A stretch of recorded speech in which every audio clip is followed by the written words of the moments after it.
right? So now that I've set out a framework explaining to you that the adjudication can be to settle just payment claims or all the disputes.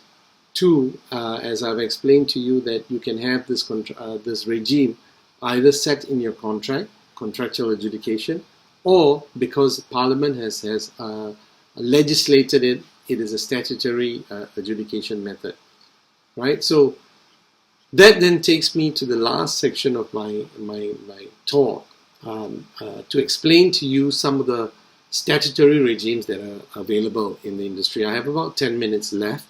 I will start with some of the regimes that are closest to the region, where essentially Singapore and Malaysia, and then if time permits, go on to explain the historical background where it came from, the United Kingdom and Australia with Singapore.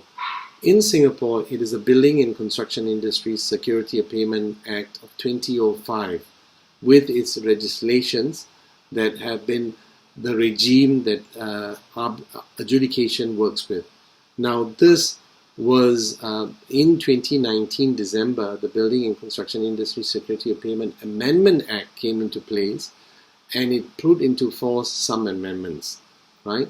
Now essentially what this, what we are familiarly called the Security of Payment Act, SOP Act, is to facilitate payment for the construction work done and for goods and services supplied in the building and construction industry undertaken in Singapore.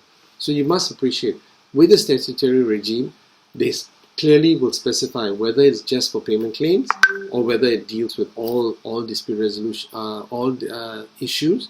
Right? In Singapore, it specifically tells you that it deals with payments for construction work done or for goods and services supplied in the construction and building and construction industry for works that are carried out in Singapore.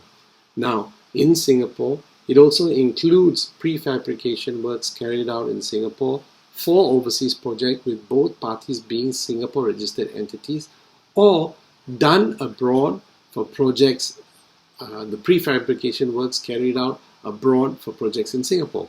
Now, it only is applicable to contracts that are in writing, made in writing but may not be signed, made by exchange of communications in writing, recorded by one party and agreed by the parties to be made otherwise than in writing, but refers to terms which have been in writing. So that's what writing, contracts in writing means, essentially.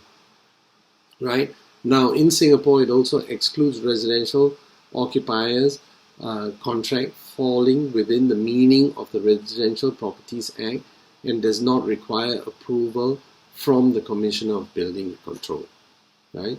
Now, in Singapore, it essentially deals with a neutral adjudicator who determines the value of progress payments as opposed to making decisions concerning any dispute, right, within a short time frame, with and essentially covers matters that the claimant must make a payment claim, including whether or not it is final accounts, followed by the respondent must file or make a payment response to the payment claim. Then there is, in Singapore, a 1-week dispute settlement period to see whether or not parties can come to an amicable settlement. But if they don't come to an amicable settlement and the claimant is dissatisfied with the respondent's response as to the amount that the claimant had raised, he can then commence adjudication by first filing a notice of adjudication, followed by issuing and serving what is called an adjudication application. So that's basically what the process is in Singapore. The adjudicator then must consider claims for damage and make a decision based on what the parties have raised in their adjudication application and the respondent in what is called an adjudication response.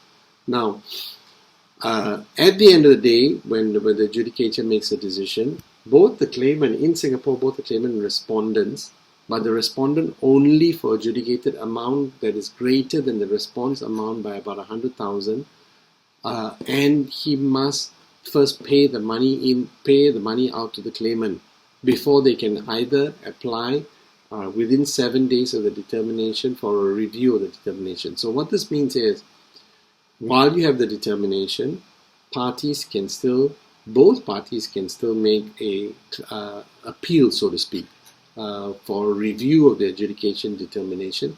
But insofar as the respondent is concerned, he can only do that in restricted situations where the amount that was adjudicated was at least 100,000 more than what the response figures were, and the respondent must have paid this money out to the claimants as well. Okay. Now, insofar as enforcement of the determination is concerned, in Singapore, the enforcement is by way of a court judgment, right? Or the party that succeeded, the claimant, can suspend the works and the supply or claim a lien on their unpaid goods. So these are the advantages that you have insofar as a adjudication determination is concerned.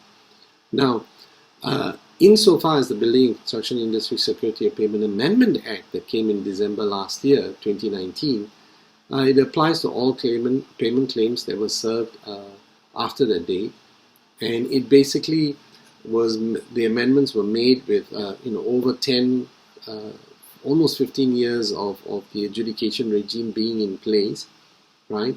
And in Singapore, taking into consideration the construction industry's transformation map, right, launched in October 2018. There were critical issues that were raised there, and that is reflected in the amendments that are made in Singapore.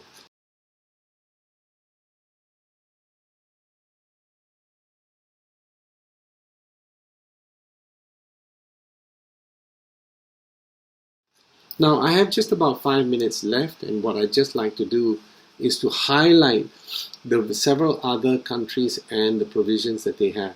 Now, in Malaysia, it is the Construction Industry Payment and Adjudication Act, which is called CIPA, that came into effect in 2012, right, and came into force on the 15th of April in 2014, right. Here, it is deciding on payment disputes or, with the agreement of the parties, non-payment related matters. So it can expand not just to payment claims, but to other issues as well.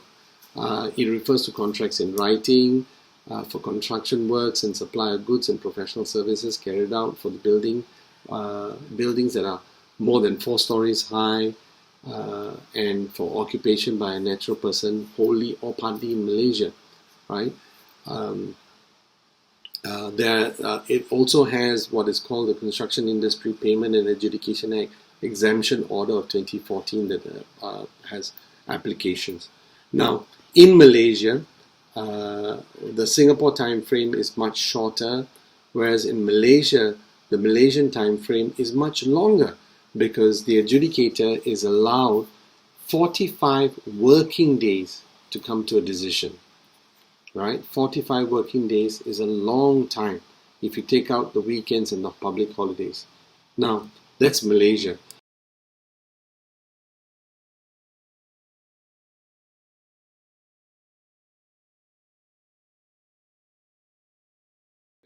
You also have in the United Kingdom, where the statutory regimes first started. It was in 1996, the Housing Grant and Construction and Regeneration Act of 1996. Together with the scheme of construction contracts in England and Wales of 1998, right? But in England, in the United Kingdom, which is the Great Britain and Northern Ireland as well, right? Substantial amendments were made in 2009 under the Part 8 of the Local Democracy and Economic Development and Construction Act, all right? It covers construction contracts, building works, civil infrastructure, engineering works, operations forming part of the work and land, supply of services such as labor and professional services in writing, including partially or made orally, undertaken in UK. All right. Now that's insofar as UK is concerned.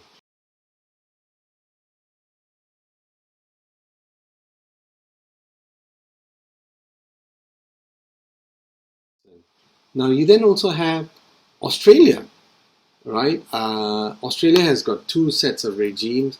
In the East Coast, you have generally what's called the Building and Construction Industry Security of Payment Act in New South Wales in 1999, which is what the Singapore's Act is based primarily on.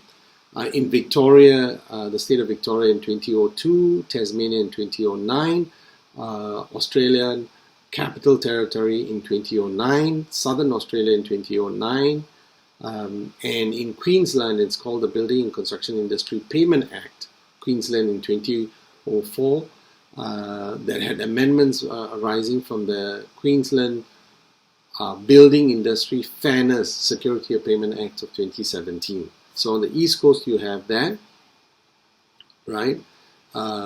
Again applicable to construction works, contracts for supply of material and equipment and contracting and so on. And in the West Coast you have the Western Australia Construction Contracts Act and the Northern Territories Construction Contract Security of Payment Act 2004, right?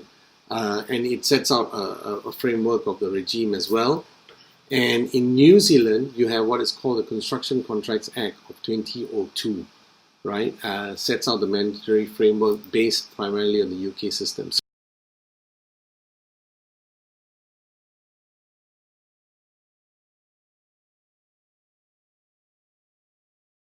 So in summing up, you find that if you take a look at adjudication, you'd find that adjudication is a far faster method of getting the matters resolved, especially payment claims that the contractors are facing difficulties with.